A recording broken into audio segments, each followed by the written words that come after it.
All right, folks. And joining us, we have economist Dr. Indeera Sagewan with us. A pleasant good evening, Doctor. Good evening to your good self and to your listeners. Always a pleasure to have you on. Property tax. You basically put it as that the finance minister was merely putting a plaster on a sore without dealing with the root cause, the high AVR valuations on properties. Now we've heard so much about the discrepancies. I keep reminding everyone. Last week we had attorney at law Robin Montano on, and he made it clear that he got two notices of payment on this property tax, one in his name and one in someone else's name for the same residence where he resides. So there's so much being said. Where did this whole process go wrong? That's very simple. The process went wrong in the way the government is estimating the rental value of our properties. None of us are privy to that information. I mean, I went back to the bill to look, the act, and the act says that it is the Commissioner of Valuation that is responsible for determining the rental value of our properties. Now, certainly we would have assumed that, given the name Commissioner of Valuations, one would assume that it is a cadre of trained professionals, evaluators, who would be conducting this exercise. But when you see the kind of valuations that are being sent to persons, it is evident that professionals are not doing this. I mean, I don't have the evidence to support that, but when you are overvaluing person's property by the amount that I'm hearing. My own property, I got my valuation, and it is way in excess of 33% of what I believe the rental value of my property is. And I certainly believe, given my expertise, that I have the capacity to be able to determine what the market rental value of my property is, notwithstanding the fact that I don't have it on the market. I've been speaking to persons. In fact, I did a polling via Facebook, and some of these properties I know, and persons are saying their property, which they estimate would probably get a rental of $3,000-$4,000. When they went into query it, were informed that the rental value they have used is like about $9,100. Now that is close to 100%. Or more than, actually, 4,000 to 9,000. It's more than 100%. You have overvalued this person's property. And even I'm arguing that, yes, I am saying that the minister has put a plaster on the sore with this moving from 3% to 2%. I mean, some people are probably jumping up because it works in their favor if their valuation in the first place was correct. But if in the first place your valuation was overvalued way in excess of 33%, then even with this reduction from 3 to 2%, you will still be paying more than you are supposed to be paying. Yeah, but we were just speaking to St. Augustine MP Khadija Amin, who is the UNC Shadow Minister of Local Government. And we heard so much about local government reform being the best thing as far as all our services in our community would be taken care of. But the finance minister also reminded them that the latest article on the report from the IMF said that additional revenue could be generated by adjusting the fiscal regime of the energy sector, boosting non-energy revenue, and strengthening tax compliance and administration. And the IMF identified implementing the property tax and establishing the Revenue Authority as two measures to achieve that goal. My takeaway from that, and anyone, the basic person who may not be inclined in understanding how these things work, is that the IMF is saying this needs to be put in place in order for us to get what we need to get done. Is that true? Well, the IMF is simply making recommendations in terms of where the government can increase its revenue flow. Now, my contention is not with property tax. Okay, in principle, I mean, there are so many countries in the world where you pay property tax. My contention is with the unfairness of the valuation that is being used in order to determine the rate that we should pay, one. And my second contention, obviously, and it's probably linked to what you've been hearing so far from persons like the MP, would be the issue of where is the guarantee that this money is actually going to go into improving the environment or the services around our homes, and therefore increasing the value of our property. In developed countries, persons are comfortable paying their property taxes because the quality of the garbage collection is very high, the quality of the schools in the surrounding areas, security, the level of the roads, etc. All of these things, they can see the improvements on an annual basis, the maintenance, the improvements, the growth, and therefore they can see where their monies are going. But in our case, it really begs the question in terms of where it is going. I remember initially when the property tax was being proposed, one of the major concerns many of us had was that where the money was going to go.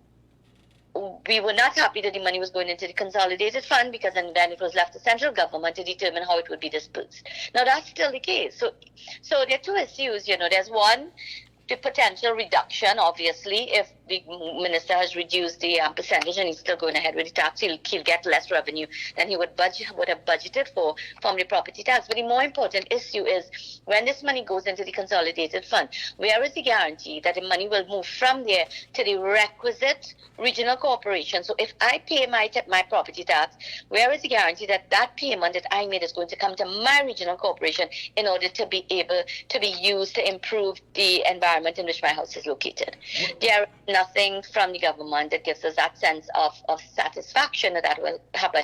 Pre-property tax, since it was axed in 2009 to now, the local government bodies continually, and even it predates that time, local government bodies have always bemoaned the fact that they have not been getting sufficient money to be able to do what they need to do. Yeah, and that's true. I mean, we keep hearing that time and time again. But touching on a point that you just mentioned, there is going to be a shortfall because now it's been reduced. And the takeaway from that is, okay, this is what we're doing. There are complaints now. The public is crying out, listen, okay, we're going to reduce it and make it easier for you. So you still have to pay this amount. But what about those corporations that already had things laid out with how many projects, what they were going to do, the work that they were going to undertake? It seems now as a matter of, listen, we just need to get that money. Forget about the shortfall. Money is what the government needs. And why are we in this current situation? We in that is a bigger issue that we need to talk about, the absence of economic diversification, the decline in the energy sector, etc. We never planned and ensured that we developed in a way that we would have other growing sectors in order to make the shortfall. I understand that. We hear a lot about that. But the yes, fact of the matter is, we're coming out of COVID. I mean, you would want to get your economy at least as best as possible back on track, reignite the economy, and most importantly, try to restore consumer confidence. Consumer confidence is at an all-time low. No one is letting go of a $10 because there's no guarantee what your return is going to be on that. So people are holding on to their money. Mikee, rather, people don't have $10 to let go of. Coming out of COVID, people had to dip into their savings. They had to draw down on their savings. They had to borrow money. The average person who owns an average house, that is what they had to do. And then on top of that, they were slapped with high inflation rate, escalating inflation, beyond anything we could think about, increasing price of fuels, our vehicles, the reduction in gates. There were so many things that the persons were hit with post-COVID, and they're still reeling from it and trying to recover. Now, so that there's the issue of timing. Is this the right time for the property tax? I am not going to engage in this conversation because I feel it takes away from the real issue at hand. The real issue at hand in this moment is that the government needs to pull back on the implementation of property tax in this moment, because the basis on which it has used to calculate the tax is erroneous. Yeah. And it needs to pull it back. It needs to fix that. It needs to take the time that is necessary in order to be able to do the proper valuations that are required, and then implement this taxation. If it is not your fault and my fault, it's not John Public's fault that the government has failed to do what it says it was going to do. Yeah. And it has to be held to account. Right, because I mean, if you sell something to the general public, one should be able to hold you to account for that. Because if you're telling us, okay, we're out of COVID now, listen, this is what we're going to do. This is what we're going to try. We're going to look at some direct foreign investment. We look at something to reignite the economy. Your first option is not going to lay some sort of financial burden on the people who have been struggling even through the pandemic. And as you said, their savings have been wiped out. We've had economists weigh in and say that the middle class has been wiped out. Should this have been option number one for the government at this time? Well, that option should always be on the table. Even pre-COVID, the economy of Trinidad and Tobago was on a downward slide, Mikee. It was already in a bad way. And what was not being done then is not being done now. So COVID hit on top of our already declining economy, and we're still in that place. And it is my view that the government simply doesn't have the capacity to be able to do what you're suggesting. It doesn't have the capacity to reignite growth in this economy. It has an expenditure pattern that it needs to make good on, and therefore the only place that is available to it in order to find the money is through taxation. So is it that government's priority is not about setting forward our economic future? Rather, instead, it's about preparing and seeing how best they can appease folks before the general elections? Well, the reduction in the rate is the attempt at appeasement, but that clearly is not working because it comes back to the fact that you overvalue my property in the first place. So even with this reduction, it cannot appease the population. And I'm really hoping that the population can be, sufficiently they can sufficiently look after their own interest to understand that this simple discount is not enough. Yeah, but the old saying is that you don't get a second chance to make a first impression, especially at this volatile time when, as we mentioned, the economy and the way it is, it's a serious go of a season. Will government be able now to move forward and communicate, which they didn't do, of course, at least try to communicate to the people exactly what this tax is about, why it is needed, and why it needs to go forward and be implemented? Mikee, I don't agree with you in the sphere of politics. There are so many chances that politicians basically take. So to suggest that, if they don't get it right the first time, they always have an opportunity to come back and do it right. But this is not just about explaining to people why the property has, let's be real. Sufficient persons register their property that gave the government the number that it required or the percentage it required in order to move forward with the implementation of this tax. Right. That's one. Secondly, the government already collected, I think, over $1 million in property tax from the time it was implemented. So it is erroneous to say that that there are not a lot of people who understand that, yes, if we have to pay another tax, we are prepared to dig as deep as we have to if it must be paid. But we can't do it if the process is not a fair one. All right. Okay. So in other words, we're willing to, and I think maybe you're touching on the social-political culture of Trinbagonians. We don't like it. We'll have to do it, but you need to bring it to us at least in a way that we can understand? Not just in a way that we can understand, but in a way that is fair.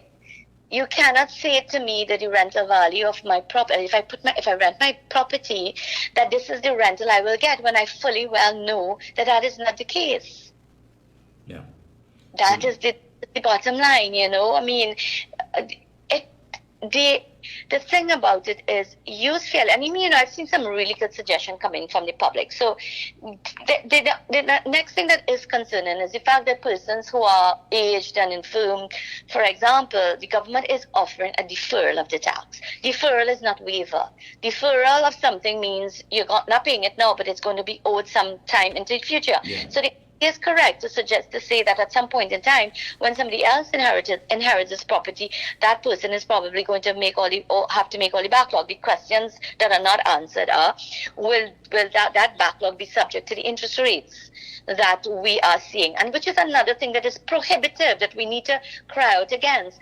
If you fail to pay this tax by the deadline, immediately you incur 10% additional add-on onto the amount of the tax. Immediately. Yes, and right. if you continue to fail to pay it, you incur an interest rate of 15%. We more than market interest rate. Market interest rates are less than 7%. Why is the government wanting to penalize people in this kind of way? It is inhumane. Yeah. I want to thank you so much for taking time out this evening to link with us. It definitely has been insightful. And we will be checking with you, of course, periodically on these issues. Thank you so much. But really and truly, I can't say that my heart doesn't go out to those senior citizens who are on fixed incomes, who are now saying, where am I going to get this money from? Of course. Yeah, it really is hard. It's not just the senior citizens. There's so many retirees who budgeted in a way to be able to live, Yeah. and now the additional burden that is placed onto them. It means that you have to engage in expenditure switching. You have to give up something in order to find this money, in order to pay it. So the issue of timing has to do with where the economy is, obviously. But we have to get the mechanism right, and let's not forget that. So true. Thank you so much again. It's been a pleasure. Keep up the good work. Best of luck to you and your entire team. Thank you.